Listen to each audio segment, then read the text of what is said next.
Buongiorno. Bonjour, bienvenue à tous, bienvenue à cette rencontre. 60 ans après, l'Europe qui y a déjà et l'Europe à regagner. Et ça, c'est vraiment un thème qui a à quoi faire avec le titre du meeting, parce que l'Europe a toujours été quelque chose d'important dans tous les meetings.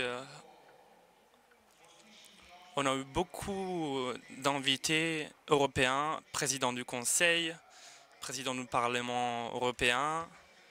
On a été européiste à partir du début avec l'idée, le slogan, l'Europe des peuples. Et on croit donc de manière très profonde en cet idéal. Avant de la tombée du mur et après la chute du mur. L'Europe de l'Atlantique aux Urals, c'était une Europe encore plus grande de celle qu'il y a maintenant. Mais certainement, s'il y a un thème qui réchauffe les années et les cœurs du monde, c'est l'Europe. On dit que l'Europe ne va pas bien, c'est à l'origine de nos maux, on doit se libérer de ça, l'euro et d'autres.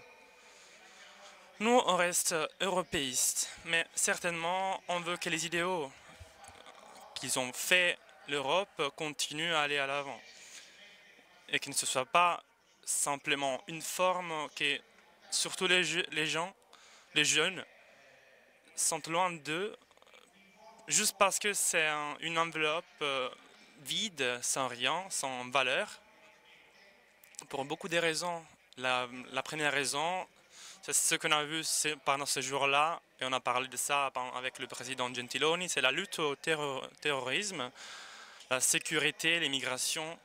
Si l'Europe est divisée, si elle se présente divisée en Libye, en Moyen-Orient, par rapport à la lutte au terrorisme, c'est une catastrophe. On a vu beaucoup de graves crises qu'il y a dans la côte de la Méditerranée et ça naît de la non-unité de l'Europe en Irak, en Syrie, en Libye. Il faut une unité européenne là-bas. Il faut une unité européenne pour contraster le terrorisme. On peut le comprendre bien par rapport à la sécurité. Mais cette unité ne peut qu'être même sur d'autres aspects. Par exemple, comme l'économie, sur le développement. Ce ne peut pas être une Europe qui pense seulement à contrôler les bilans sans relancer le développement, le travail. Sinon, les gens ne comprennent pas. Vu tous ces thèmes, tous ces sujets et la cohésion et les grands thèmes de développement, un slogan d'il y a quelques années, quand l'État est venu ici en tant que président du Conseil, c'était pour l'Italie, c'était un pays grand dans un pays petit. On a pensé qu'on ne pouvait pas éviter une rencontre sur l'Europe en cette occasion, mais on a pensé de la faire à notre manière. C'est-à-dire, on ne part pas d'une analyse de ce qu'il y a, ce qu'il n'y a pas. On part d'une Europe qu'il y a déjà, qu'il existe déjà. Parce que qui attaque l'Europe oublie qu'il y a déjà quelque chose en cours. Il y a déjà quelque chose. Il y a une Europe de la recherche, du développement, qu'elle a eu plein de résultats sur le plan de la science, des découvertes, sur le plan des projets dans l'espace. Il y a une Europe des étudiants qui vont à l'étranger pour étudier, pour leurs études, et c'est normal qu'on étudie dans les différents pays européens.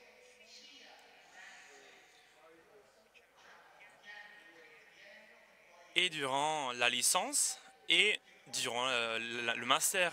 Ensuite, pour continuer avec le doctorat. Donc, c'est normal comme dimension pour beaucoup de jeunes qu'une partie du CV soit faite dans les pays de l'Europe. Il y a un bon pourcentage d'Italiens qui vont à l'étranger pour travailler et étudier. Et ce n'est pas gagné, ce n'est pas dit que c'est juste c'est juste pour s'en aller de l'Italie, le fait d'aller étudier à l'Europe. Il y a une Europe qui donne beaucoup de possibilités, la possibilité d'affronter des thèmes comme celui de la solidarité, en se rappelant que l'Europe consomme aujourd'hui les 58% des dépenses pour le welfare, et tout seul, on n'y arrive plus. On peut comprendre qu'il y a beaucoup d'exemples positifs en cours, et la question qu'on veut poser aujourd'hui, c'est-à-dire l'Europe de l'euro, qu'est-ce que ce serait la crise s'il n'y avait pas une unité de la monnaie qui n'a fait qu'il y a eu disons, des chutes plus grandes.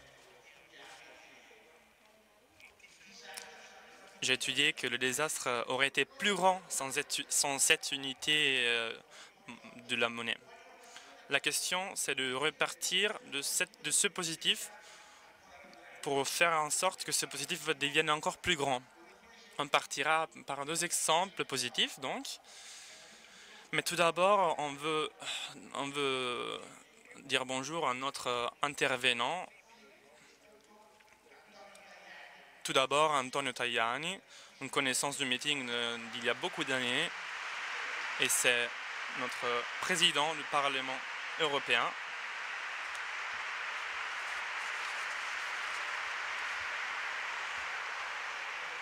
Et ensuite, Enrico Letta, qu'on a accueilli ici comme président du Conseil. Même lui, un grand ami du meeting depuis longtemps.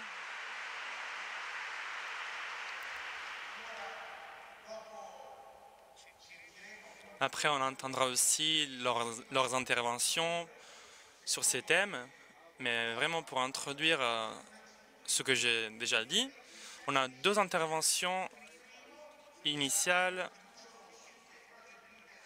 Le premier, c'est de Lucio Rossi. C'est un exemple atypique, mais très fort, des coopérations européennes dans la science. Donc, je lui demande de prendre la parole.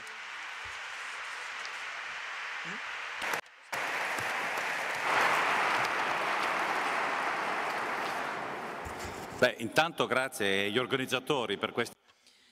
Tout d'abord, je souhaite remercier les organisateurs pour parler de quelque chose de positif. L'Europe qui est déjà là. Tout d'abord, qu'est-ce que c'est que le CERN? Le CERN, ce centre de recherche européen, né en 1994 pour la recherche nucléaire, à partir des cendres de la guerre mondiale, pour comprendre. Parallèlement à Bruxelles, hein, parce que nous, on ne dépend pas de Bruxelles, parce que finalement, c'est une organisation intergouvernementale, c'est-à-dire que les États se mettent ensemble, fournissent des lignes directrices, fournissent des moyens, mais laissent à la communauté la possibilité, la liberté de s'auto-organiser. Notre président Vitadine dirait que c'est la subsidiarité appliquée au monde scientifique, si vous voulez. Donc, des chercheurs qui se auto-organisent. Donc, je disais, en 1954, elle a été créée pour l'initiative de plusieurs chercheurs, par des personnages qui d'ailleurs ont été à l'origine de l'Agence européenne pour l'espace. Je disais 2 initiatives de base, de nature technique d'abord, c'est-à-dire que c'était bien, c'était bénéfique de se mettre ensemble. Aucun État, après la guerre, aurait pu, voilà, la Convention aurait pu faire face à le grand pouvoir technique et scientifique des 2 grands héros de l'époque, l'Union européenne, les États-Unis et l'Union soviétique. Donc voilà la subsidiarité en acte, mettre ensemble les moyens pour faire quelque chose de plus grand qui ne soit pas donc limitant.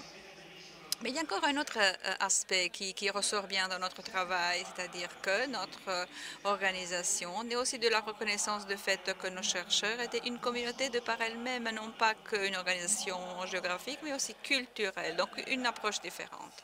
La liberté scientifique, la pensée libre, ce n'est pas un hasard, étaient donc ensemble avec un esprit pacifique qui les rassemblait, qui caractérise la recherche du CERN. Ce n'est pas un hasard, je disais, que l'Europe est produit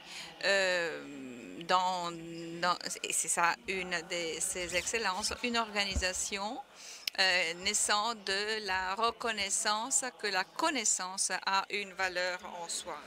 La recherche scientifique naît s'il y a une conviction profonde dans la réalité. La réalité n'est pas un hasard. Le fait qu'on puisse connaître cette réalité, voilà les aspects saillants de la recherche, de la connaissance et de notre culture.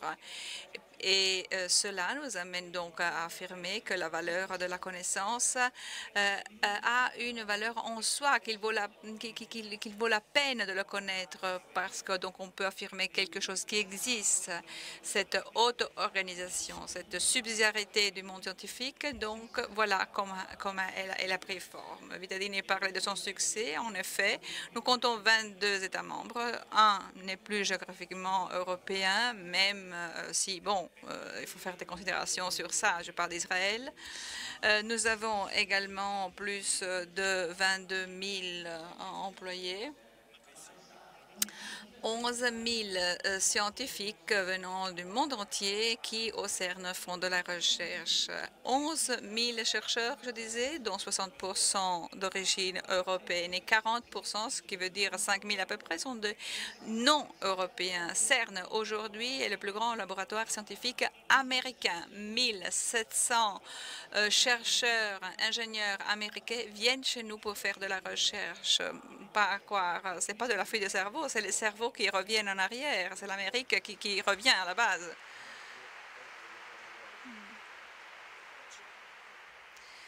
Oggi al CERN abbiamo fatto. Donc voilà, nous avons plusieurs succès. Nous avons donc de la haute technologie, des conducteurs de renom. En 2012, avec M. Bertolucci, nous avons parlé ici du boson X et des recherches, des développements. Donc la recherche du boson X et notre directeur général l'a présenté récemment à Venise. Donc, un centre fort et puissant, l'exemple pour tout un chacun, pour d'autres organisations aussi, pour d'autres projets au niveau mondial.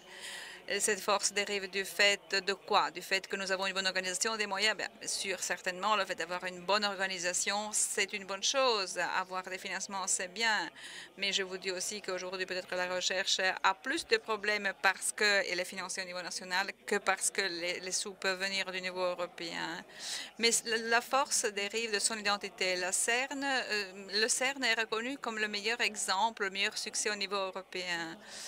Et en effet, lorsqu'on se demande qu'est-ce qu'on va faire après, ben, on ne sait pas. Pour l'instant, le projet que je dirige est, disons, un projet pont, un pont qui nous mène jusqu'en 2040. Qu'est-ce qu'on va faire après 2040? Qui sait? Nous avons déjà fait de nouveaux projets. Les Chinois sont en train de nous les copier, littéralement copier. Moi, je ne dirais que c'est bien, c'est positif. Le CERN en réalité, a des valeurs très fortes qu'il défend. Et s'il y a des envahisseurs, très bien, on va s'ouvrir davantage. Nos valeurs, le CERN résiste. Laissez-moi le dire. Laissez-moi dire que le CERN résiste seulement s'il est ouvert. Donc, c'est pas qu'il faut défendre sa propre forteresse. Si nous avons un accélérateur de dernière génération et que celui-ci est fait chez nous plutôt qu'à Genève, tant mieux.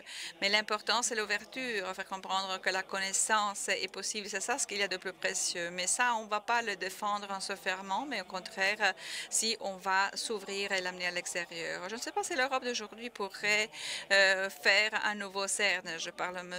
Tajani. Je me demande si l'Europe de Bruxelles aujourd'hui, si nous étions par exemple à l'année zéro, pouvait réinventer un CERN avec l'esprit des années 50, au-delà des nationalismes, justement avec cette subsidiarité, c'est-à-dire se mettre ensemble, certes, parce que c'est bénéfique pour tout le monde, mais surtout parce qu'on est conscient que déjà on est ensemble, parce qu'on ne peut pas mettre ensemble quelque chose qui n'est pas voué à être déjà ensemble. Voici mon expérience et voici l'expérience que je souhaitais partager avec vous. J'espère qu'elle a été utile. Merci.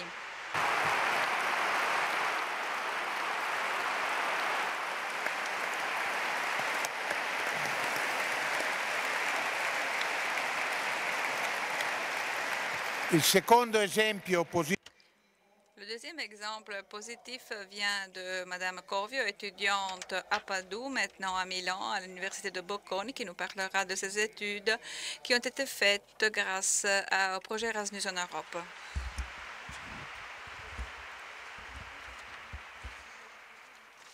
Bonjour à tous. Je commence pour me présenter. Je m'appelle Giorgia Corvio, j'ai 23 ans et je fréquente le master en marketing management auprès de l'université Bocconi. Mes années passées sont liées à Padoue, c'est là que je suis né. J'ai fréquenté la licence en économie et management. Et c'est là que j'ai eu l'opportunité de participer au programme Erasmus. Et je suis parti pour la France pendant mon 3e année à Montpellier. Et c'est là-bas que j'ai fait le double diplôme. C'est de ça que je veux parler aujourd'hui. Au-delà des résultats que j'ai eus, en regardant mon expérience, je reconnais que les Erasmus a constitué pour moi un grand pas pour grandir comme étudiante et comme personne.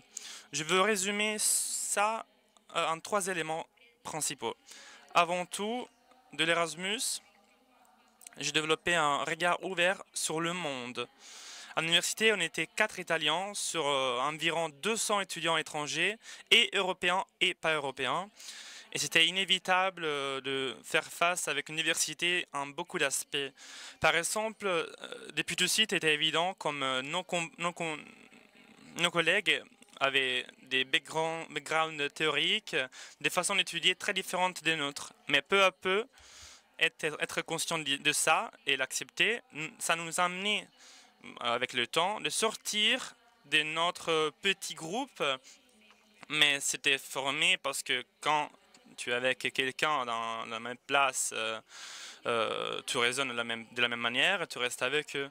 Donc peu à peu, on s'est aperçu et on a mis en valeur nos côtés les meilleurs. Ça nous a permis de rejoindre des résultats très positifs et aussi une amitié très importante. C'est avec cette expérience que j'ai compris la valeur de la diversité, même au travail. Parce que j'avais entendu ça en parler, mais je ne l'avais jamais expérimenté. En ayant été avec ces garçons, c'est né toujours l'expérience et l'envie de connaître leur culture et leur façon de vivre. On organisait des dîners pour connaître les cuisines des autres, par exemple, et on finissait pour nous raconter nos styles de vie, les habitudes de chacun. Avec ça, je veux dire que si avant de partir, j'avais l'impression que c'était tout étrange de faire un discours en anglais avec une personne. Quand je suis arrivé là-bas, j'ai découvert un monde que je voulais et je veux encore et je veux tout connaître. Le deuxième élément, c'est que l'Erasmus a été comme une poussée, comme un élan au bon moment. L'occasion que l'Erasmus m'a donnée a été vraiment précieuse parce que ça m'a permis d'étudier dans une nouvelle réalité à l'étranger, sans devoir passer, disons, sur des passages administratifs et des nouvelles inscriptions. Et ça, c'était un avantage des conventions européennes. Et quand j'étais à la première année, j'étais pas prêt à faire un pas si grand, un parcours universitaire à l'étranger. Mais avec l'Erasmus, disons que j'ai pu faire cette pratique, j'ai pu avoir cette occasion. C'était un pas de nouveauté au fur et à mesure. À la 3e année, j'étais vraiment plus mature et j'étais plus sûr de ce que j'étais en train d'étudier. J'étais étonné de comme les Italiens travaillaient une fois que j'étais venu en France et de comment l'Italie était vraiment bien appréciée à l'étranger. Et j'ai ouvert les yeux et ils ont ouvert les yeux sur ceux qu'on a des positifs en Italie. Je me suis aperçu de ça et ça m'a fait rendre compte d'une chose. La valeur de l'Erasmus, c'est même une autre chose. Si on part pour une opportunité, pour quelque chose de plus qu'on reconnaît, une personne part plus content et plus curieux de découvrir ce qu'il y a. Et donc, il est plus content de laisser ce pays, mais aussi de rentrer et amener ce qu'il a appris, ce qu'il a vu de différent. et que ça peut même amener à une amélioration. Le dernier élément, c'est que l'Erasmus a été pour moi un facteur de croissance personnelle. L'Erasmus, disons que j'ai été vraiment en difficulté au début. Je suis parti au début avec une pensée que ces 8 mois, c'était pas une pause, une parenthèse pour ce que j'étais en train de vivre à Padoue. Et en ces choses, surtout avec les relations que j'avais avec mes amis et mes proches en Italie, ils ont été amenés à l'essentiel avec la fatigue de la distance. Parce que j'avais l'urgence, j'avais besoin d'une compagnie qui était vraie, qui pouvait me soutenir. Et cet aspect de réflexe, disons qu'il s'est vérifié avec les personnes que j'ai rencontrées en France dans la manière où on était ensemble. Ça, c'était en synthèse ce que j'ai vécu. Je conseillerais à tout le monde donc, à la lumière de ça, de partir en Erasmus. Pour que ce soit une expérience utile, c'est nécessaire qu'il y ait un fort engagement. Ça, le premier, c'est un fort engagement pour l'université, disons. Pour que ce soit constructif, il faut que les destinations offertes par l'université ce soient vraiment fructueuses pour les étudiants. C'est-à-dire que les destinations doivent être intéressantes, cohérentes avec la valeur et le parcours d'études de l'université dès le départ. Et que les universités soient les plus possible coordonnées entre elles, sinon ça ne serait pas intéressant et précieux cet échange et l'étudiant n'aurait pas envie de partir. L'autre aspect, c'est un aspect personnel de l'étudiant parce que je pense que c'est vraiment nécessaire la liberté de l'étudiant et l'envie de prendre au sérieux l'expérience de l'Erasmus. Parce qu'une personne pourrait partir en Erasmus, mais il pourrait même perdre son temps en Erasmus. Donc, en outre, à l'Erasmus en soi-même, c'est fondamental qu'on garde une aide dans la vie de tous les jours, une curiosité envers l'autre. Donc, l'envie de connaître soi-même et le monde.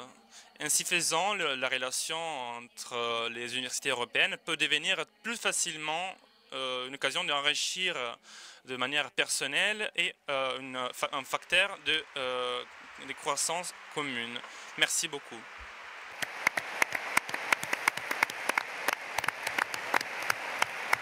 La parole à Enrico Letta. Je donne la parole à Enrico Letta.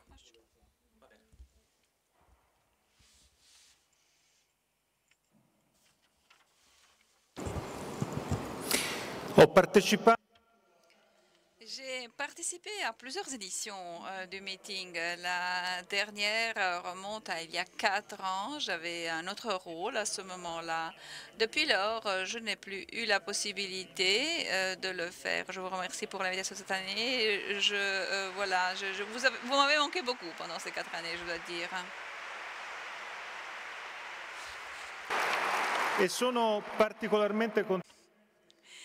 Je suis particulièrement heureux d'être ici. J'en soulignerai deux. Tout d'abord, je suis très content d'être ici avec M. Tajani, dont j'ai un grand respect et estime, non seulement pour lui comme personne, mais aussi et surtout pour sa fonction, la fonction qu'il couvre en ce moment. L'Italie, qui est parmi les 6 pays fondateurs de l'Union européenne, qui joue un rôle fondamental aujourd'hui, finalement, grâce au président Tajani, a récupéré un manque, un clivage depuis toujours, depuis quand le Parlement européen avait été élu par suffrage universel direct par les citoyens depuis 1979. L'Italie n'avait jamais eu un président à la tête du Parlement européen. Aujourd'hui, nous avons Antonio Tajani, il fait très bien son boulot, donc c'est un grand avantage pour l'Italie ainsi que pour l'Europe.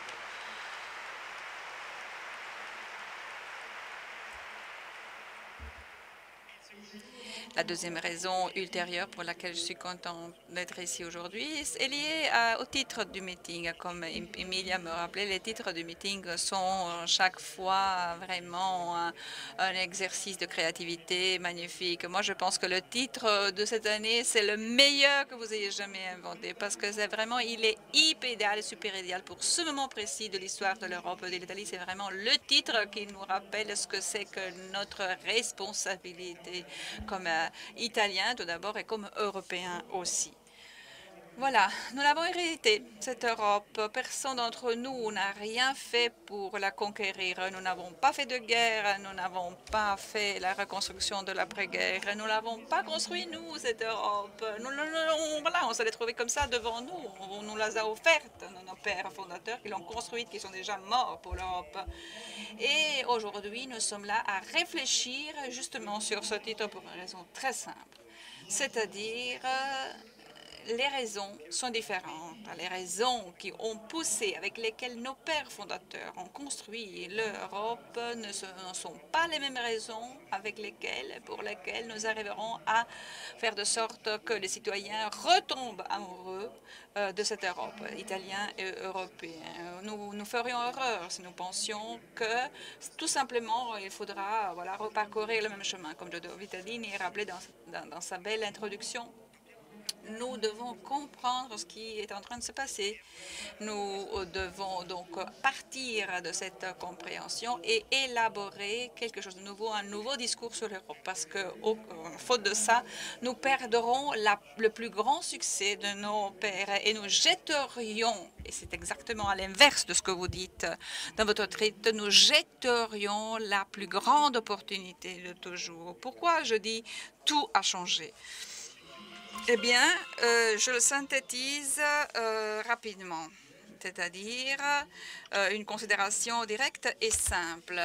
Et si vous me le permettez, bon, moi, je ne suis pas habituée à personnaliser, mais je le fais parce que, bon, c'est plus facile par rapport au fil conducteur que je veux partager avec vous.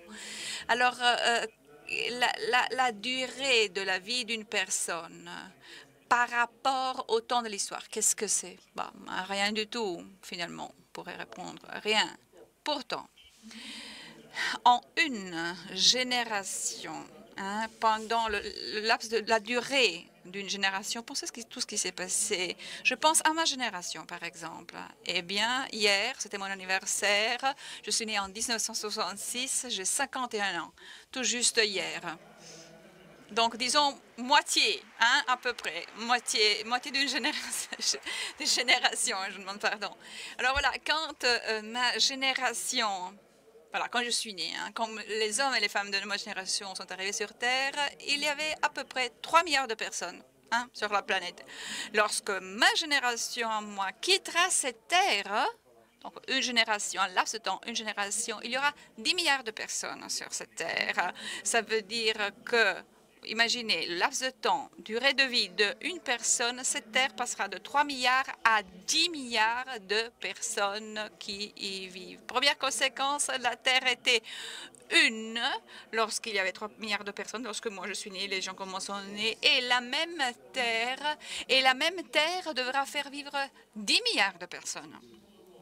Deuxièmement, lorsque nous sommes nés, au début de ma génération, 3 milliards. Vous saviez combien d'Européens y avait-il? Un sixième. Un sixième des 3 milliards, c'était des Européens. Savez-vous, lorsque ma génération quittera cette terre, savez-vous combien d'Européens y aura-t-il? Un sixième à l'époque? Un vingtième dans 50 ans à peu près, à la fin de cette génération. Et c'est pas tout. Je vous ai dit que depuis notre naissance, bon, 3 milliards, nous quitterons, ce sera 10 milliards. Savez-vous les 7 milliards de personnes additionnelles, d'où viennent-ils ces gens? Il n'y a pas un Européen des 7 milliards. Les 7 milliards de personnes en plus qui se seront rajoutées seront des Asiatiques, des Africains, des Américains. Moi, je pense que cette considération à elle seule suffit pour comprendre le sens de notre responsabilité. Nous, les Européens de cette époque, nous avons une responsabilité de faire l'Europe non pas pour les mêmes raisons de nos pères fondateurs, de Gasperi, Adenauer, Schuman.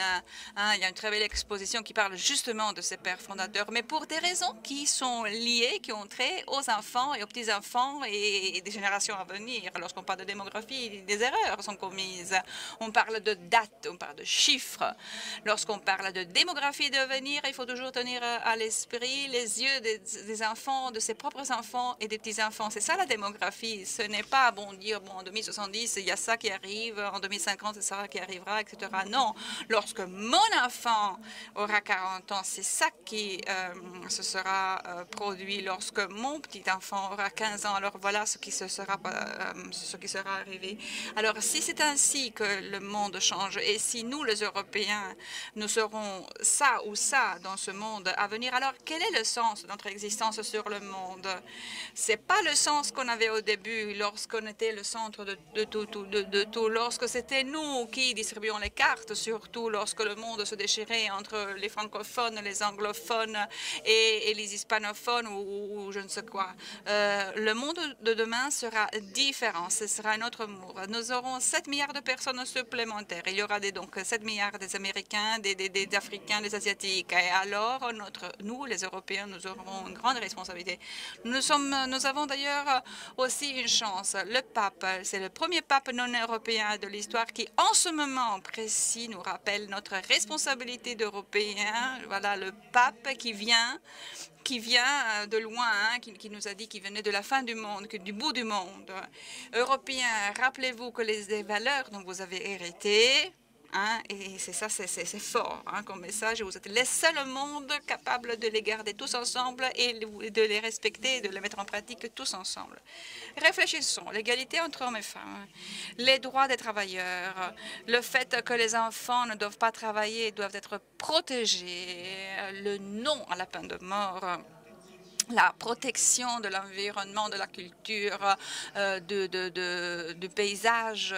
Voilà, mettons ensemble tout cela. Y a-t-il d'autres coins du monde où toutes ces valeurs sont théorisées et mises en pratique? Non, uniquement en Europe, ils le sont. Parfois, lorsqu'on parle de tout ça, on ne se rend pas compte de notre propre responsabilité. Moi, je n'ai parlé que de quelques éléments, mais bon, la liste ne s'arrête pas là.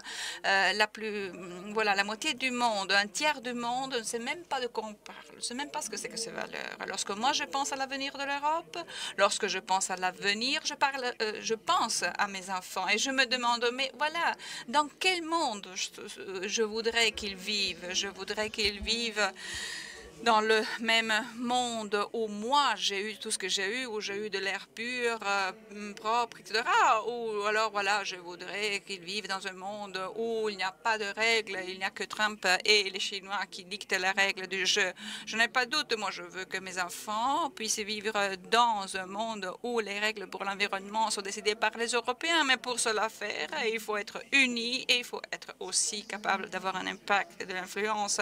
Si nous continuons à être divisés dans la concurrence entre l'un et l'autre, on n'aura pas d'influence et d'impact sur le monde de demain. Cette grande responsabilité qui est la nôtre est la plus grande, la plus forte. C'est la responsabilité de nos enfants. Et en même temps, justement, hein, en raison de tout ce qu'on vient d'entendre par le chercheur du CERN et l'étudiante Erasmus, c'est très bien ce qu'ils nous ont dit, les étudiants, les jeunes, les sciences, la recherche. Voilà, il faut parcourir ce chemin, le chemin qu'ils nous ont tracé. Et par ailleurs, nous devons aussi prodiguer un effort majeur, notamment faire de l'Europe cet instrument qui donne à tous tous les citoyens de nos peuples ce sens positif d'utilité, ce sens de valeur ajoutée. Moi, je pense que c'est ça l'élément essentiel. On parlait d'Erasmus tout à l'heure. Eh bien, imaginez comment il serait bien si nous étions capables d'offrir à tous les étudiants de toutes les écoles secondaires supérieures européennes, et je dis bien offrir à tout et à chacun 3 mois d'Erasmus dans une autre ville, dans une autre école payée par l'Union européenne, une occasion qui ne serait pas à l'instar de ce qui se passe aujourd'hui, c'est-à-dire entre les cosmopolites et les citoyens européens habitués à parler plusieurs langues, à vivre l'Europe comme une opportunité naturelle. Et les autres qui voient l'Europe comme étant l'Europe des privilégiés, ceux qui parlent 3 langues, ceux qui ont une famille qui les pousse à faire ça, qui ont des opportunités. Donc, un pas en avant qui serait fondamental. L'Europe l'Europe, non pas que l'Europe pour les privilégiés, l'Europe surtout pour ceux qui ont moins de possibilités, qui ont eu moins d'options dans leur vie, qui viennent de familles moins fortunées, dans ce sens de moins d'instruments à leur disposition. Donc une capacité qui doit nous faire faire un pas supplémentaire en avant vers un nouveau type d'Europe aussi qu'on veut organiser. Moi, je suis profondément persuadée que les fortes valeurs du meeting, en particulier la valeur de la subsidiarité qui vient d'être évoquée en Europe, sont trop objets de théorie et trop peu mis en application. Là aussi, il faut donner un message fort. Moi, ces derniers temps, vous savez combien je tiens à l'Europe. Moi, je tiens à ce que l'Europe soit débrussellisée.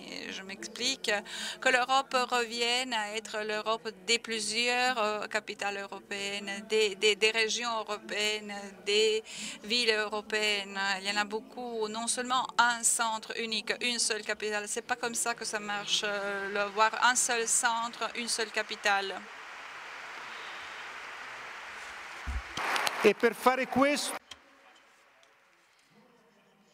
Pour cela faire, aujourd'hui, nous avons besoin tout d'abord de faire en sorte que tous les États soient protagonistes en ce moment précis. Donc, je veux lancer un appel très fort. La France, qui est sortie d'une crise très profonde, elle risquait d'avoir une présidente complètement anti-européenne qui aurait fait sortir la France de l'Union européenne, de la zone euro, etc. L'Allemagne qui se sentait défiée par les partis anti-euro, les deux pays les plus grands qui, après la sortie du Royaume-Uni, jouent un rôle important. Donc France et Allemagne, je suis sûre de ça, qu'après les élections allemandes, donc dans très peu de temps, vont relancer le parcours d'intégration européenne.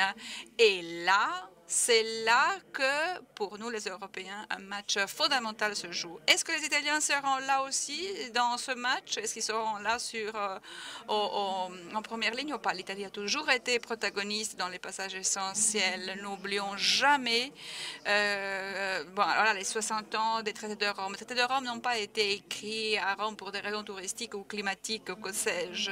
À Rome, pour une raison politique et historique précise. L'Europe était franco-allemande au début, le charbon et l'acier donc étaient communautarisés. Par la suite, la France, en 1954, font échouer l'Europe de la défense. Pourquoi? Parce qu'ils ne veulent pas céder la souveraineté en matière de défense et sécurité militaire. Et tout s'arrête. C'est grâce à l'initiative italienne, en premier lieu. Ce n'est pas un hasard que le départ, le redémarrage est possible grâce à Martino, à Messine en 1955. Et sur base de ce nouveau démarrage, arrivent les traités de Rome avec l'Italie en premier lieu. N'oublions jamais cela lorsqu'on parle de notre pays, lorsqu'on pense à l'Italie comme si c'était vraiment toujours les derniers qui doivent toujours demander pardon, qui ont toujours quelque chose à se faire pardonner.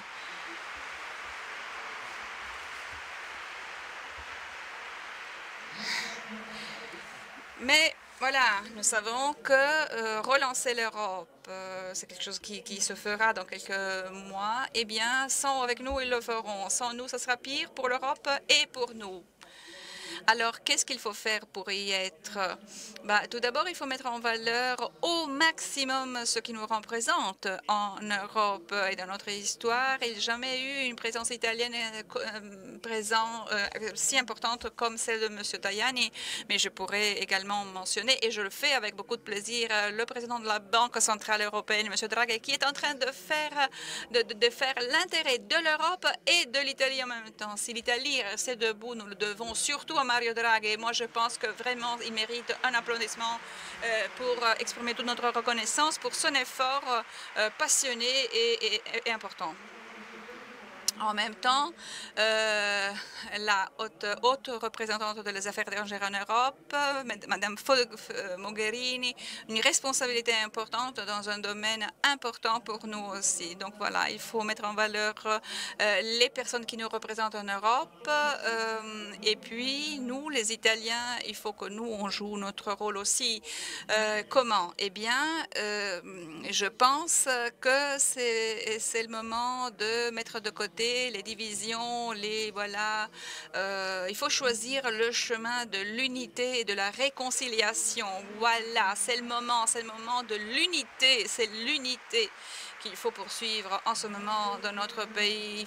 C'est pas le moment de poursuivre des égoïsmes personnels, individuels qui ne feront qu'affaiblir. Notre pays est incapable de jouer un rôle, jouer le jeu dans cet échiquier. Et pourquoi alors j'ai une pensée positive? C'est sur ce point que je termine.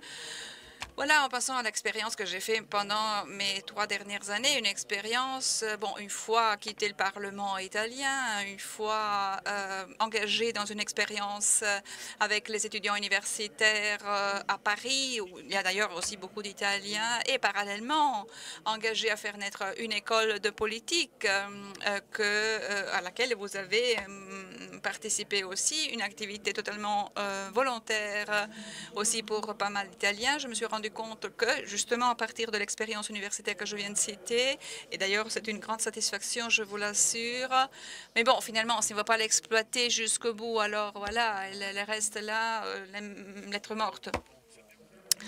Alors, voilà ce que je voulais vous dire. On sait très bien que l'éducation, l'enseignement, le monde de l'école change la leçon à 4 yeux, comme nous, on l'a connu. Donc, nous avons fait l'université dans les années 80, même avant. Eh bien, ce n'est pas là, n'est plus là, n'existe plus. Il y a un concurrent. Et le concurrent, c'est ça. Google, Wikipédia, c'est le professeur, se pointe.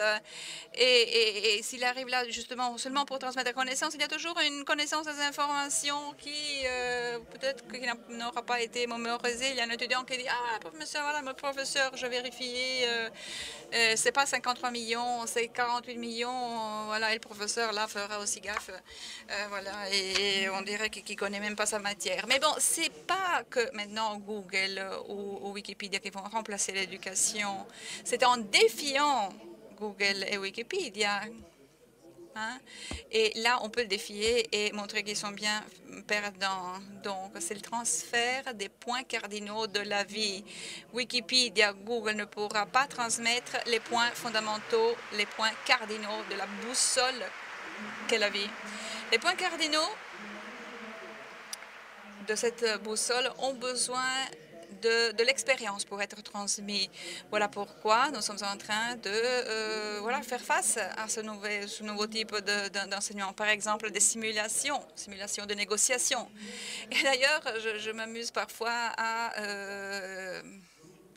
avoir des groupes d'étudiants. Hein, on lui pose une question fondamentale et eux, ils font leur simulation. Et puis là, on va changer une donnée du problème par surprise, sans leur dire. Et ce groupe d'étudiants, il y a les Américains d'un côté, il y a les Chinois de l'autre, viennent chez le professeur. Les premiers sont un peu plus rudes. Les Chinois, là, sont beaucoup plus respectueux de l'autorité, mais essentiellement disent la même chose, c'est-à-dire, bon, monsieur le professeur, mais bon, ça c'est pas bien, c'est pas juste ce que vous faites. Vous nous avez posé un problème de base et puis vous avez changé une donne comme ça, chemin faisant, ça ne suffit pas.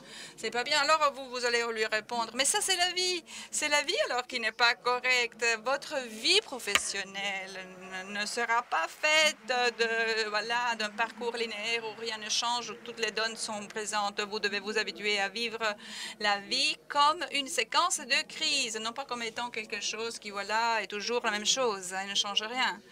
Moi, je vous assure que si dans ce groupe, il y a un Italien, cet Italien-là, c'est lui qui aura trouvé la solution parce que c'est lui qui aura trouvé, qui aura pu montrer sa capacité de s'adapter, de s'ajuster, de créativité par rapport aux autres qui ne savent pas le faire. C'est l'Italien qui aura résolu le problème.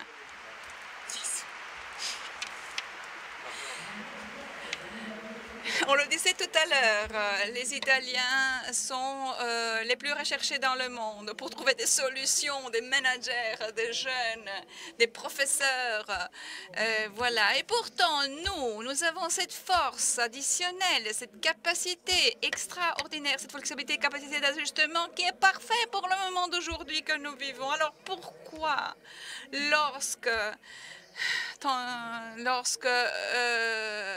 si c'est l'italien y arrive, c'est bien. Si c'est l'Italie, alors là, le discours change. L'Italie n'y arrive pas. Les personnes, oui, ne le payent pas. Alors, c'est la réponse qu'il faut chercher, c'est la réponse sur laquelle il faut miser, la réponse au titre que vous lancez.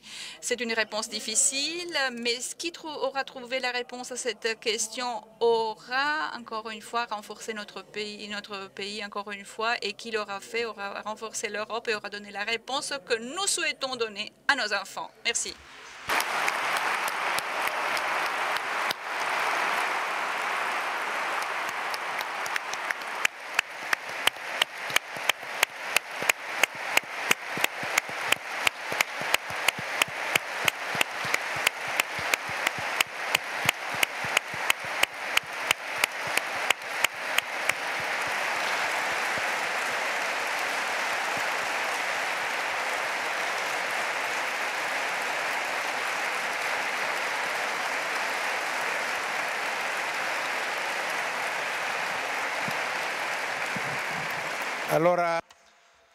Alors, je donne la parole au président Tajani et en lui donnant la parole, je veux dire ce que l'État a dit concernant l'importance qu'on donne au Parlement européen, parce que toutes les institutions, on croit vraiment surtout en celles qui naissent démocratiquement, qui grandissent dans l'importance de l'Europe.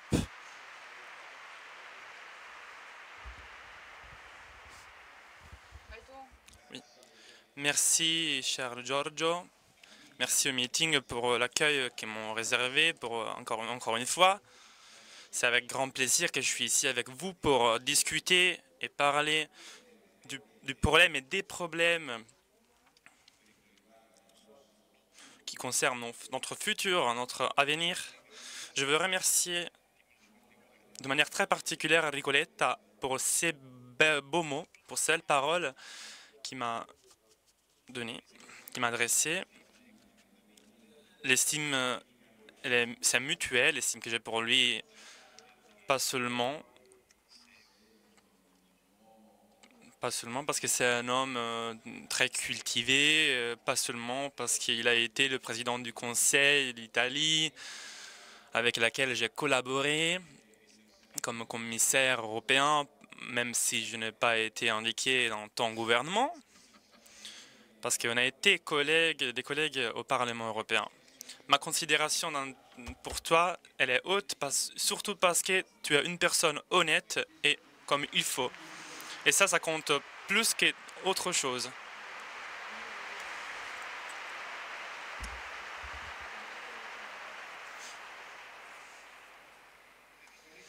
Ricoletta, dans son intervention, il est raffiné, il est cultivé, il a mis en valeur ce qui sont les valeurs importantes de la civilisation européenne. Nos valeurs, les nôtres. La liberté, la centralité de la personne, la subsidiarité. Dans tous les champs de notre vie. Voyez-vous, si nous ne partons pas par ces valeurs-là, on ne va pas réussir à étudier une stratégie qui puisse être pour l'Europe un moyen pour répondre les citoyens et donc d'être protagonistes dans le monde d'aujourd'hui et même pour le monde de demain. Parce que sans les résines, sans une identité, tout devient terriblement plus compliqué parce qu'il ne peut pas y avoir un team politique s'il n'y a pas d'hommes et de femmes qui ne croient en ce qu'ils font pour réaliser en fait concret ce qu'ils sont, ses valeurs, leurs valeurs. Tout le monde on vise à quelque chose de grand. Ça ne peut pas être l'élément qui prévaut, parce qu'à un certain moment, on dit on ne veut plus faire ça. L'intérêt économique ne peut pas être le seul élément. Certainement, on peut vivre bien, mais ça ne doit pas être la seule clé de lecture. Il faut croire en quelque chose, parce que cette chose qui te permet de combattre pour réaliser des objectifs, depuis quand tu as l'âge de la raison, jusqu'au moment que ta vie prend fin. Et nous, on a besoin de chefs, de leaders qui croient, parce qu'on ne peut pas vivre juste avec le souvenir des pères fondateurs de l'Union européenne qui sont dans notre livre de photos de famille. Mais il y en a beaucoup en allant à l'arrière dans les siècles, parce que notre civilisation, notre identité ne naît pas après la Deuxième Guerre mondiale. Elle naît avec la Grèce antique. Mais on doit avoir des chefs, des leaders aujourd'hui qui sont capables de permettre à l'Europe d'aller à l'avant, de continuer. Et certainement, cette Europe a fait déjà pas mal de choses, mais aujourd'hui, elle doit être changée. Elle doit changer. Les temps changent aussi, et la réalité aussi, la réalité avec laquelle on nous compare. Donc, on a besoin de chefs, de leaders qui sont capables, tous ensemble. Il ne suffit pas d'avoir juste un chef, un leader. Il faut en avoir plus, parce que l'Europe est différente. Il faut avoir des hommes et des femmes qui décident de guider, de conduire leur pays, pas seulement au petit intérêt au niveau régional, au niveau commun, mais qui conduisent leur pays avec des objectifs concrets. Et ce même devoir, ceux qui ont une responsabilité dans l'élection communautaire doivent le faire marcher. J'ai eu l'honneur et même le droit, on va dire, de conduire le Parlement européen, qui est la seule institution européenne démocratiquement élue par tous les citoyens de l'Union européenne. Nous, comme Parlement, on a le droit de faire comprendre aux citoyens que les institutions ne sont pas seulement les grilles bourreaux de Bruxelles, mais ils sont aussi une chose de bien plus importante que ça. Parce que les institutions protègent ces citoyens. Les institutions donnent des réponses aux citoyens. Elles ne donnent pas que, des normes qui sont très souvent des grandes utilités. Elles donnent des réponses.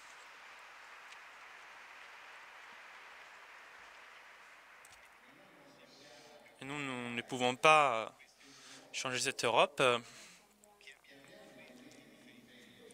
On a le droit de défendre cette Europe parce qu'on n'a pas de choix alternatifs, parce que notre histoire, notre identité, on serait trop petits, nous les Italiens, si on voulait affronter la tempête mondiale tout seul.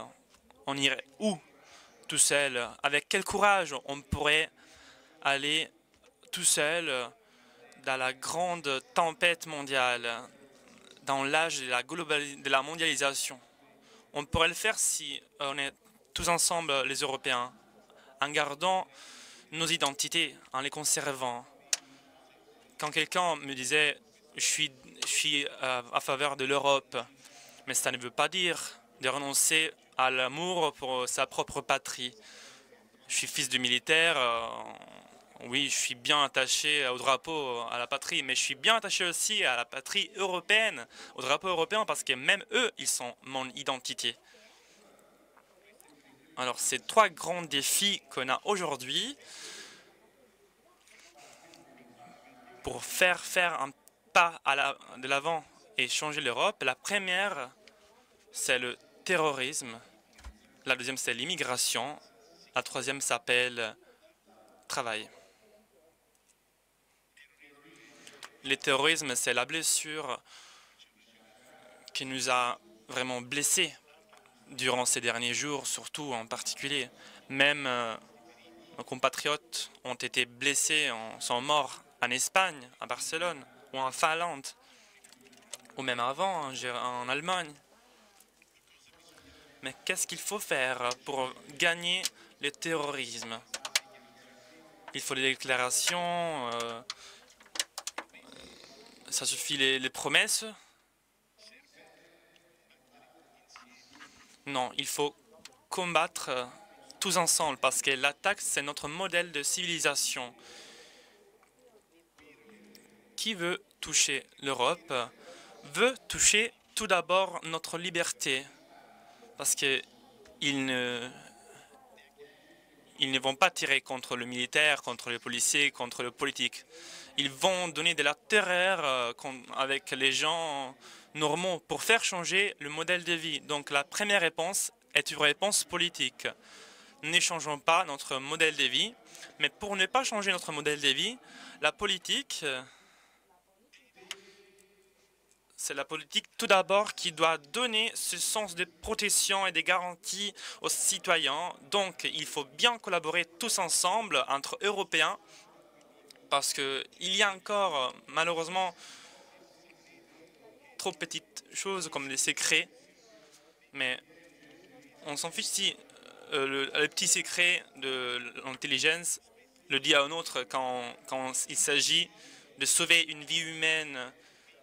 C'est la différence l'a fait les petites choses. Et alors, disons que on a besoin d'une vraie, disons, une FBI européenne, comme il y a une Europol qui marche bien et le Parlement a bien contribué à l'améliorer. Il faut bien une collaboration entre les juges. Il faut aussi une prévention, une très grande prévention. On peut dire que l'Italie, jusqu'à là, heureusement, elle a eu des blessures moins graves par rapport à d'autres parce que, bien évidemment, les services de police ont été plus capables pour arrêter les terroristes qui venaient de Kosovo, par exemple, qui voulaient toucher Venise. Il faut aller à l'avant tout le long de ce parcours parce que le Parlement européen a décidé de donner vie à une commission spéciale parlementaire, pas qui fasse des enquêtes, mais qui donne des propositions pour que tous ensemble puissent supprimer le terrorisme, où il y a des manques. Qu'est-ce qu'il faut faire pour prévenir? Parce que la prévention n'est pas seulement de type militaire et de police, mais c'est aussi de type culturel. Nous sommes capables, les Européens, de faire comprendre à un enfant qui est européen seulement de deuxième génération que c'est une chance pour lui de vivre dans le pays de l'Europe. Dans l'Europe, on est capable de leur faire connaître toutes les valeurs appliquées aux choses concrètes dont Ericolette a parlé dans son intervention. Parce que si nous, on est faible et on n'est pas capable de faire connaître à ce petit enfant qu'est-ce que cela veut dire être européen au-delà du passeport, au-delà des avantages,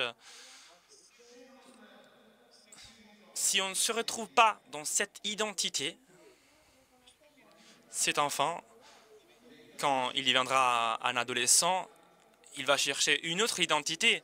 Et peut-être que cette identité, elle pourrait être négative et pas positive. Parce que peut-être il va trouver un mauvais maître, comme les garçons ont trouvé, les terroristes de 18 ans. Peut-être terroristes seulement pour jeu, manipulés par un homme de 45 ans qui a manipulé leur enthousiasme pour donner de la mort. Peut-être il faut donner de la force à ces petits enfants et démontrer à ces garçons que notre société ne tombe pas. Elle n'est pas faite seulement des euros, des banques, d'argent, d'amusement, mais il y a aussi des valeurs qui caractérisent les heures qui passent de notre vie.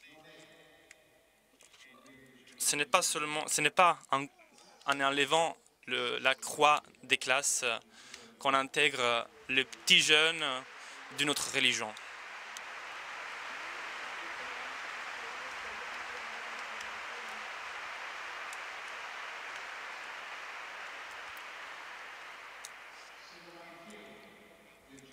Si tu le gardes, cette croix, tu es capable d'intégrer encore mieux ce jeune, parce que tu n'as pas peur de l'autre si tu es fort en toi.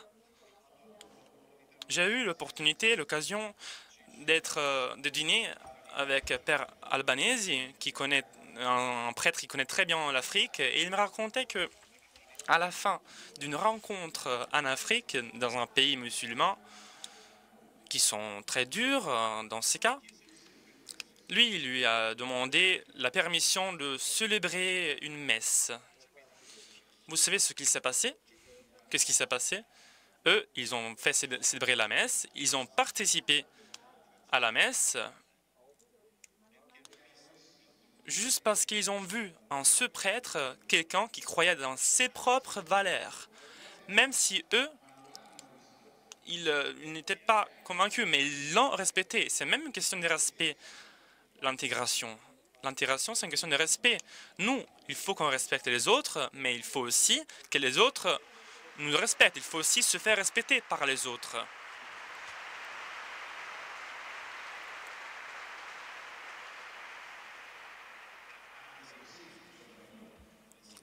Même avec l'exemple, surtout avec l'exemple.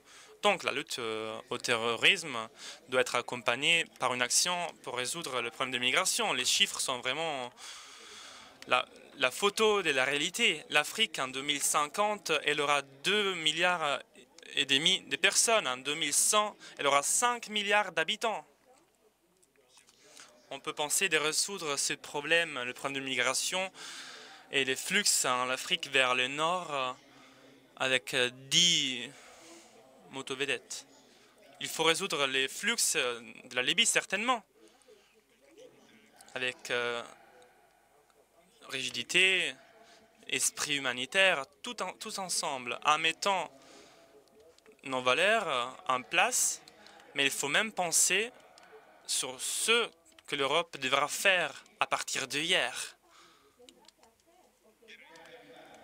pour pouvoir aider l'Afrique, pas avec l'œil de colonisateur ou new colonisateur, pas avec le business que les Chinois ont en Afrique, mais pour les yeux de qui veut être le premier ami du continent africain. Il faut qu'on aide ce pays à grandir.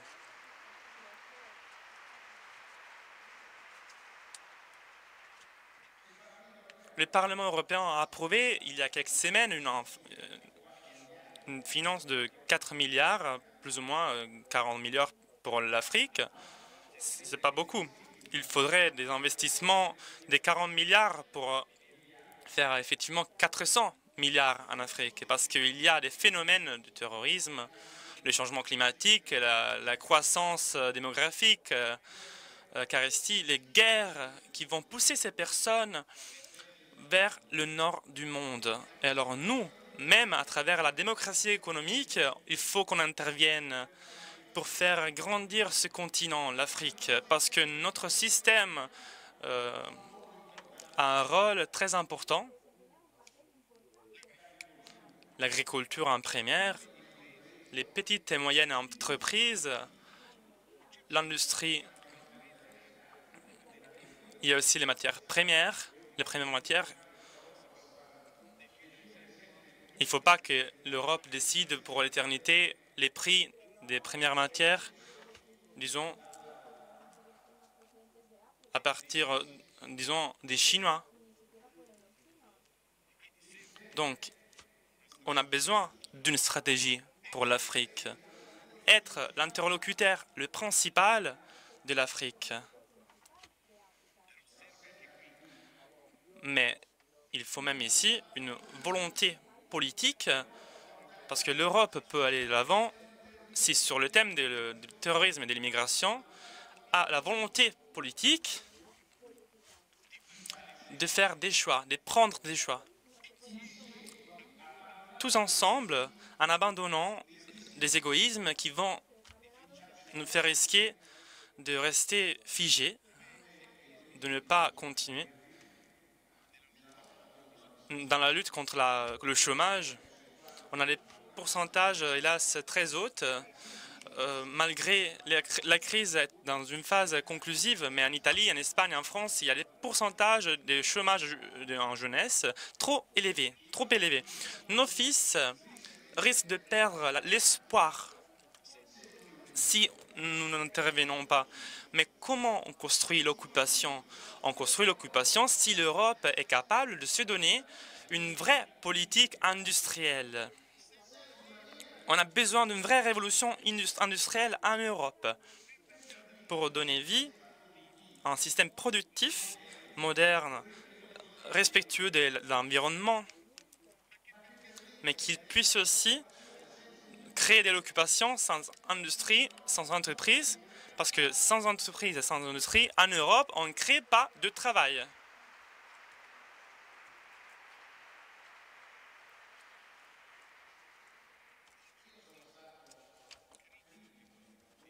Moi, j'ai été critique pour des questions prises par la France sur la question des chantiers navaux.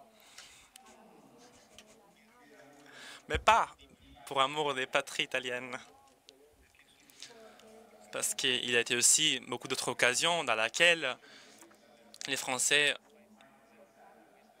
je n'ai jamais polémisé le marché entier des Français, mais nous n'avons pas besoin des champions nationaux au niveau industriel quand le défi est global. On a besoin des champions européens qui sont capables de donner du travail, de l'occupation, de compéter avec les grands champions chinois, américains, russes. Sinon, notre système industriel serait vraiment détruit, anéanti, sinon ça serait colonisé. Ils veulent acheter la Fiat, ce serait une erreur vraiment grande d'un point de vue politique. On ne peut pas leur donner une grande industrie italienne à d'autres personnes, une des plus grandes industries italiennes, à d'autres personnes hors de l'Europe. Mais pas pour un protectionnisme, mais juste parce qu'on ne peut pas ne pas avoir une politique industrielle de la croissance. Et je suis d'accord avec les paroles de Enrico Letta sur Mario Draghi. Si Mario Draghi n'avait pas pris le choix de quantum leasing, l'industrie européenne et le système italien, devant la crise, auraient vraiment subi les effets du tremblement de terre. Grâce au quantum leasing, on a sauvé millions de places dans l'Europe. Et on doit réfléchir sur les temps aussi que la Banque centrale européenne décidera d'avoir pour retourner à un système, disons, précédent. On a déjà parlé que l'euro s'est renforcé par rapport au dollar, par exemple, avec des risques aussi pour nos exportations. Je parle de manière personnelle, pas en tant que président du Parlement. Je crois que nous, pour l'avenir, si l'on veut avoir une Europe qui compte, une Europe qui ait un rôle à dérouler pour tutéler les citoyens, on devrait commencer à avoir dans les traités le rôle de la Banque centrale européenne, parce que Mario Draghi a bougé dans des petites limites, il a fait le mieux du mieux, disons, le mieux du pire. Mais si la Banque centrale pouvait faire le vrai rôle de la Banque centrale, en parlant de manière juridique, je ne suis pas d'accord pour insérer de la Cour juridique allemande, parce que d'un point de vue Mario Draghi, dans la Banque Centrale Européenne, il a respecté les règles. Donc je suis persuadé que la Cour de justice donnera raison à la Banque centrale, à Mario Draghi. Donc même de ce point de vue, on a besoin, pendant un moment de crise, de donner de la monnaie au système. Cela ne veut pas dire que l'on doit augmenter la dette publique. Ça ne veut pas dire de dépenser, de gâcher l'argent. Ça signifie que l'entreprise doit être aidée dans des moments de difficulté. Il faut donc plus de monnaie, il faut plus d'argent. En plus, l'État doit économiser encore plus en assumant les consommations et les grandes dépenses en réduisant la dépense publique.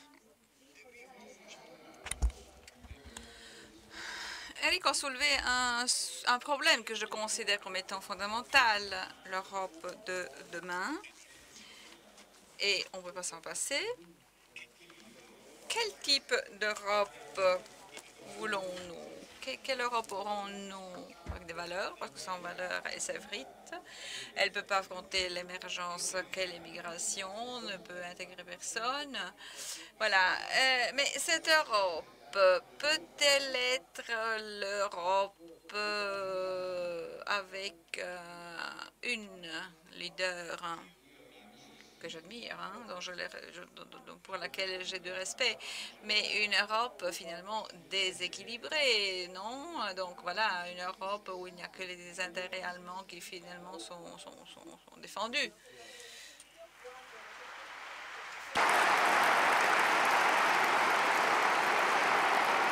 E vi dico,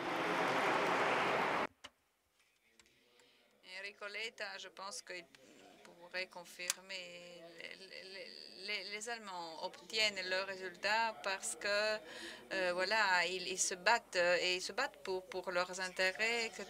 Est-ce qu'il suffira de rajouter à l'Allemagne la France? La France aussi, bah, bien sûr, l'axe franco-allemand, c'est un axe voilà, qui va réinstaller un certain équilibre. Donc voilà, maintenant c'est trop sur l'Allemagne, mais bon, avec la France, on va remettre de l'équilibre. Mais je ne pense pas que c'est bien pour l'Europe. Voilà, un axe franco-allemand va remettre l'équilibre. Non, je ne pense pas. Deux pays ont le devoir d'être protagonistes dans cette phase avec la France et l'Allemagne. C'est l'Italie et l'Espagne.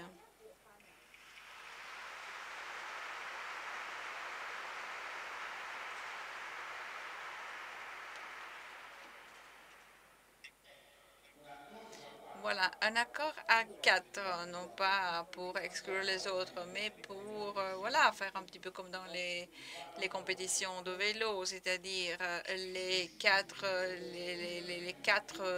en avant sont rapides et suscitent, voilà, et les autres suivent. Puis, bien sûr, les autres pays iraient se rajouter. Ce n'est pas que les uns ou les autres soient exclus, mais c'est une moteur, une locomotive devant les autres. Nous avons besoin, par exemple, d'une défense commune européenne. C'est un choix que nous avons fait en renouvelant à 60 ans de la signature des traités de Rome un document pour l'avenir, l'engagement de dégâts de mettre en place tout ça, mettre en place une défense européenne, c'est ça. On ne peut pas faire une politique étrangère si finalement on n'a pas de défense commune. Mais pour cela faire, il est indispensable d'avoir l'Italie à bord. Ce qui est indispensable aussi, c'est considérer nos horizons politiques un peu plus étendu que voilà la frontière autrichienne, que sais-je, ou alors l'île de Lampedusa. La politique a le devoir non pas que de s'occuper des petits intérêts, des petites choses nettes, voilà, légitimes, ce que vous voulez, mais si nous, on ne peut pas avoir un poids compté en Europe, finalement, ben, les conséquences, ce seront pour les citoyens, les ressortissants italiens, parce que les autres iront de l'avant de toute façon. Il ne faut pas se plaindre bon, que la Merkel fait ce qu'elle fait. Elle va gagner les élections parce qu'elle a bien fait son devoir de chancelière. C'est nous qui avons le problème. C'est nous qui devons protéger les intérêts italiens pour avoir une Europe équilibrée, non pas pour faire la guerre à qui que ce soit. Moi, je suis bien heureux quand, par exemple, hum,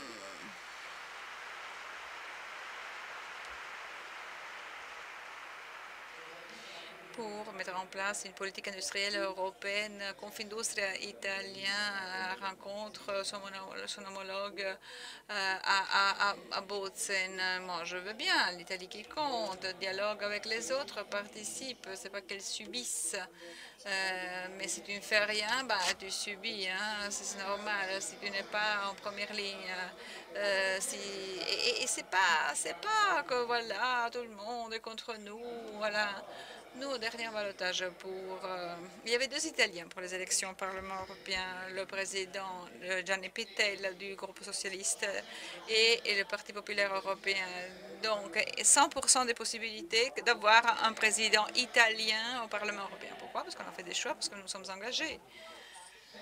Donc, il faut davantage d'Italie à Bruxelles. Non pas que pour une question de fauteuil, hein, de poste, mais bon, après l'Italie, il y aura la Pologne, il y aura, que sais-je, d'autres pays, d'autres réalités. Il y aura aussi le défi d'un pays pour la première fois. Ça sera une tâche rude. On n'en parle pas beaucoup ces jours-ci parce que la violence du terrorisme fait la une et nous a distraits sur ce front-là. Mais ce départ ne sera dépourvu de conséquences douloureuses surtout pour eux. Ils ont commis une erreur énorme en décidant de partir. Mais nous devrons tout d'abord protéger les 3,5 millions d'Européens au Royaume-Uni, dont 600 000 au Royaume-Uni qui demain devront pouvoir jouir des mêmes droits, des mêmes droits qui sont aujourd'hui. Il faudra demander au Royaume-Uni de payer tout ce que le Royaume-Uni doit à l'Union européenne, non pas 1 euro de plus, mais non pas 1 euro de moins.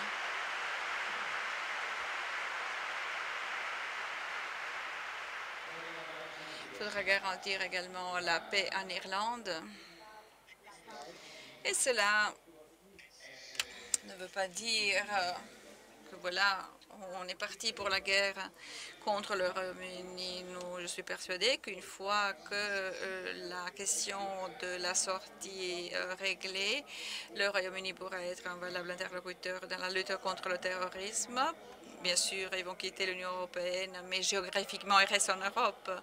Mais voilà, c'est encore un thème sur lequel la politique doit compter davantage. C'est-à-dire que, bon, il y a tellement de fonctionnaires à Bruxelles maintenant, ils prennent trop de décisions, on ne sait même pas encore au nom de qui. Mais voilà, c'est aussi notre faute, parce que lorsque la politique est absente, eh bien, la bureaucratie devient politique et voilà, les rôles se confondent.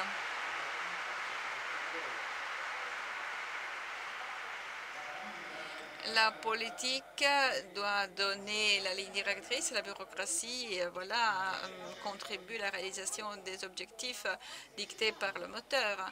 Voilà, voilà ce que nous avons, voilà, comme défi. Nous devons changer quelque chose dans les traités aussi, bon, parce que par exemple, si on pense au règlement de Dublin, voilà, il faut faire quelque chose. La Banque centrale européenne aussi, il faudra revoir un petit peu ses statuts, ses rôles. Mais voilà, dans l'ensemble, si nous voulons laisser à nos enfants une Europe qui soit à la hauteur de celle dont les pères fondateurs avaient rêvé. Une Europe différente, bien sûr, avec des défis différents. Nous ne pouvons pas renoncer à nos valeurs parce que, voilà, on pourra faire tout ce que vous voulez. Nous pourrons également, également mettre en place de la bonne politique. Nous pourrons avoir de bons résultats économiques, mais si derrière tout ça, les valeurs seront absentes, tous les résultats qui auront été rejoints seront soit de mauvaise qualité, soit de brève durée. Je remercie le meeting de Rimini parce que je sais que sur les valeurs, le meeting nous oblige à réfléchir et à prendre des engagements. Pour ce qui me concerne, aujourd'hui, je le prends face à vous tous. Merci.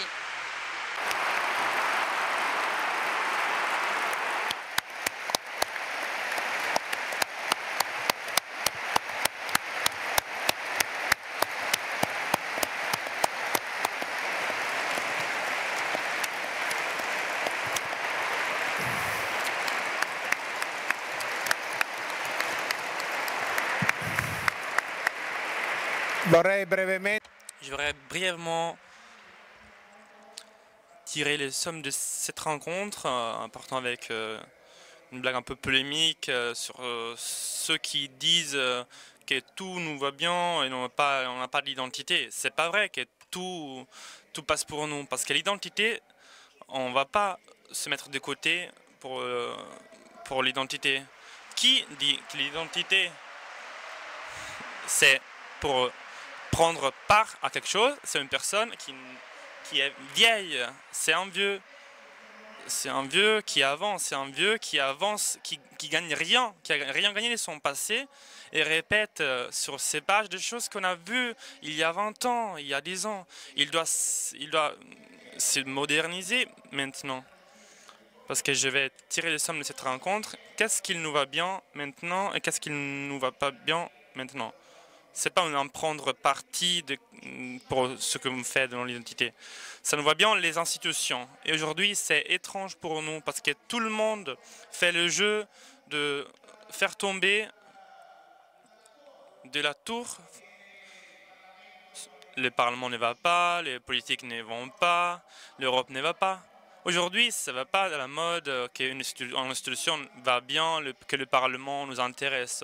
Aujourd'hui, c'est l'opposé qui va à la mode. Aujourd'hui, ça va à la mode que les institutions ne sont pas bien, il faudrait commencer parce que c'est confortable que le gouvernement est mal, même quand il y a le soleil. Non, nous on dit qu'on croit encore à l'institution comme le Parlement européen parce qu'on croit dans l'Europe des peuples. Ça ne va pas à la mode parce que ce ne sont pas beaucoup de gens qui le disent. Et alors nous on dit que ça va à la mode, il faut croire en ça parce que ça va... Aujourd'hui, c'était dit ça, de moyenne un peu impopulaire. Il faut qu'il s'adèque. Ça ne va pas à la mode, le talk show, pour qui crie le plus gagne. Parce que ça, c'est le stade avec les supporters les plus forts. Au stade, ça va bien. Mais dans la vie, ça va pas bien parce qu'il faut comprendre les changements. Tout d'abord, les institutions. Il faut croire en ces institutions parce qu'il faut qu'ils comptent plus, parce que c'est le premier changement, que le Parlement européen devienne le premier lieu des décisions, même concernant les gouvernements. Parce que ça, c'est la première question. Deuxièmement, on a même dit, Tajani et Letta ont dit ça aussi, après avoir parlé des institutions, qu'il faut qu'ils soient des institutions de subsidiarité, donner l'exemple à d'autres choses. On pense que les institutions ne doivent être pas des chefs de gouvernement qui arrivent à dire encore une fois l'importance nationale de leur pays, parce que ça, c'est le retour aux années 800, au 19e siècle, parce que quand on faisait des guerres, on fait des guerres économiques ou des guerres à l'Afrique ou en Asie, nous, non, on croit que, comme on l'a déjà dit, les institutions doivent avoir des temps et lieux de subsidiarité où l'Europe compte mais donne de l'espace à différents lieux, parce que l'exemple du CERN, de l'Erasmus et de l'université sont des exemples dans lesquels les institutions donnent espace à des lieux d'autonomie. En Italie, l'université est autonome. On voudrait bien que l'université, l'agence spatiale, le CERN et beaucoup d'autres choses soient autonomes, soient des lieux qui ne soient pas décidés par les chefs d'État et par les conseils des ministres, mais qui donnent espace aux Européens. Parce que, donc ça, c'est une certaine image d'une Europe qui n'est pas autre chose. C'est une Europe de subsidiarité. Parce que sinon, comme Tajani l'a dit, en dehors du Parlement européen, au moins on peut aller manifester. Mais aller manifester en concernant le mausoleum qui est Bruxelles, mais ils vous font dégager après 5 minutes parce que personne ne vous écoute. Et nous, on voudrait bien des lieux où quelqu'un écoute les autres. Et ça, c'est une Europe de subsidiarité. Deuxième passage. Le troisième passage, c'est, on a entendu une chose, la chose la plus importante, c'est le monde qui change maintenant. 10 milliards de personnes, l'Afrique et l'Europe qui changent. Mais vous comprenez que la troisième chose qui compte, si on n'a pas des personnes qui raisonnent concernant un monde qui change, on va à l'avant avec des slogans. Qu'est-ce qui change? Pour dire la troisième chose qui nous plaît, il y a des hommes qui raisonnent. Et concernant des problèmes complexes comme nous a enseigné Violante, ils ne banalisent pas. Ils se questionnent, ils posent des questions, ils arrivent aux solutions dont il faut du temps pour comprendre, comme les solutions comme les Tajani nous ont déjà dit. Par exemple, dans ces meetings, il y a déjà fait des enquêtes par des journaux sur ceux qu'ils pensent les ius soli. C'est un résultat intéressant, parce que tout le monde la pense différemment ici. Mais qui la pense différemment ne dit pas oui ou non, comme les chefs politiques qui vont utiliser l'immigration pour faire, disons, une image. Mais on a trouvé des gens qui raisonnent et arrivent aussi à trouver des solutions comme 100, 95, 80, 70. Il faut arriver à des solutions en trouvant cet arc-en-ciel, parce que les noirs et blancs allaient bien quand il y avait la télé, avec les systèmes il y a 35 ans, il y a 40 ans. Les jeunes ne savent même pas qu'il y avait eu une télé blanc et noir. On veut faire un problème noir et blanc, immigration oui, immigration non, ou on veut utiliser l'immigration avec les couleurs. On veut utiliser l'immigration avec l'industrie à couleur, le problème de bilan en couleur, donc arriver à des solutions, des raisonnements. Ici, on veut faire des raisonnements pour tirer les sommes, pour tirer des conclusions qui naissent à la fin de la raison. La raison n'arrive pas en un seul jour, elle arrive en 2 jours, en 3 ans, 4 ans, parce qu'arriver à des solutions complexes, pas avec des façons banales, il faut un raisonnement. Et on a entendu ici que cette Europe qui doit arriver à intégrer en raisonnant avec un dialogue. Et ça, ce n'est pas une perte de temps. Nous ne voulons pas des chefs politiques qui nous disent « c'est comme ça, j'ai résolu le problème que le crétin d'avant n'a pas résolu ». Mais qui croit plus à ça? Qui croit à ça, c'est un con. Nous voulons des politiques qui arrivent petit à petit, au fur et à mesure, à raisonner. Parce que les quatrième et dernier important passage, pendant le changement d'époque, les problèmes arrivent à résoudre les problèmes en regardant des témoignages, en regardant les faits en cours, en acte. Qui dit non à l'Europe doit parler avec ses fils, qui peut-être ils ont fait l'Erasmus. Écoute, papa, va le dire, va le raconter à quelqu'un d'autre dehors. Parce que moi, j'ai besoin de l'Europe, j'ai besoin de l'Erasmus. On doit le raconter à son fils un peu plus grand qui est peut-être allé travailler en communauté scientifique. Ou peut-être qu'il doit parler avec quelqu'un qui a déjà eu à quoi faire avec des entreprises multinationales. Alors vous comprenez que regarder les témoignages, c'est le seul moyen, c'est un moyen pour faire l'Europe, parce que comme on a dit au début, et on a entendu l'impostation des Tajani et l'État, les témoignages sont quelque chose de plus que l'exemple mélétique et paroissial d'il y a 60 ans. Mais c'est quelque chose qui enseigne une méthode dans un monde qui change. La méthode part en élargissant les témoignages et en devenant moderne. Même Newton, quand il a découvert la loi universelle, il est parti par un exemple, une pomme qui lui est tombée sur la tête. Alors que d'autres personnes de notre époque aurait dit grave attaque d'une pomme à Newton, lui, il en a fait un exemple qui est devenu un modèle. Nous, on veut faire des exemples qui deviennent des modèles. Ça, c'est le travail qu'il faut qu'on fasse. Donc, en tirant les sommes, à la fin. Donc, on ne doit pas retourner en éclaircie. On doit utiliser tout le temps qu'il faut pour regarder avec l'aide des Italiens les témoignages qui deviennent des modèles. Il faut peut-être 1 an, 2 ans, 3 ans. Peut-être nous, on sera peut-être crevés, mais les gens qui sont protagonistes de ce meeting, non. Donc, ils vont voir cette Europe qui change. On va attendre ça et on va le voir du ciel, parce qu'on croit aussi que le ciel existe. Donc, on va à l'avant avec ces meetings. On continue ces meetings en remerciant des personnages comme Tajani et Letta qui nous représentent cette nouvelle modalité d'être présent comme politique. Et pour cela, on va dire aussi comme fin de rencontre que c'est possible de construire la construction du meeting en faisant des donations, parce que ce n'est pas pour les personnes qui voient juste les amis économiques, vu qu'on n'a plus de politique, on répond avec les dons maintenant, en nous aidant maintenant avec nos poches, toujours plus, parce que nos premiers amis, à nous-mêmes, on est nous-mêmes, et tous les amis qui vont contribuer du bas à faire ce meeting. Donc on vous invite auprès de les petits kiosques indiqués à donner au petit bonhomme avec le t-shirt vert, de donner quelques contributions. Donnez votre argent, parce que plus on donne l'argent, plus on sera libre de dire ce qu'on pense et pas ce que les autres veulent qu'on dise.